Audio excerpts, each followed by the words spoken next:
Mesdames, Messieurs, dans la nuit du 23 au 24 septembre 2024, un peu après 1 heure du matin, l'ancien ministre des Sports, M. Oswald Romeki, a été interpellé au moment où il transmettait 6 sacs remplis de billets de banque au commandant de la garde républicaine.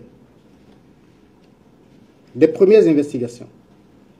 Il apparaît que le commandant de la garde républicaine, ayant en charge la sécurité du chef de l'État, a été entrepris par le ministre Oswald Romeki pour son propre compte et pour le compte de M. Olivier Bokor, à l'effet d'opérer par la force un coup d'État dans la journée du 27 septembre 2024.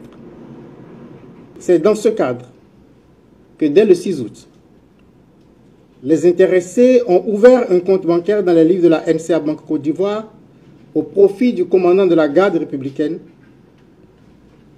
Et la preuve de l'ouverture du compte a été transmise aux bénéficiaires avec un solde initial de francs CFA 105 millions.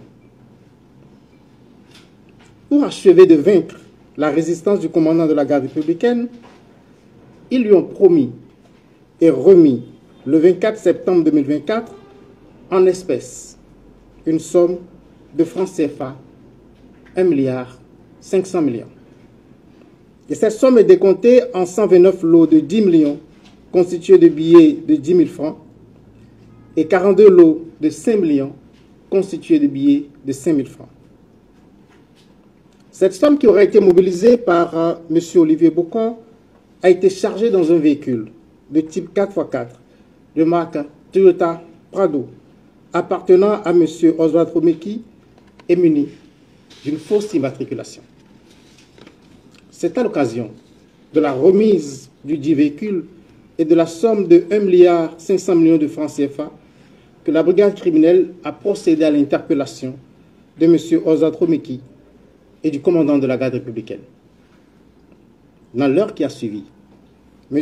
Olivier Bokor a été également interpellé par les éléments de la brigade criminelle. L'enquête en cours s'attelle à identifier toutes les personnes impliquées dans ces faits. Je ne manquerai pas, s'il y a lieu, de revenir vers vous pour vous donner de plus amples informations sur l'évolution de cette procédure. Je vous remercie.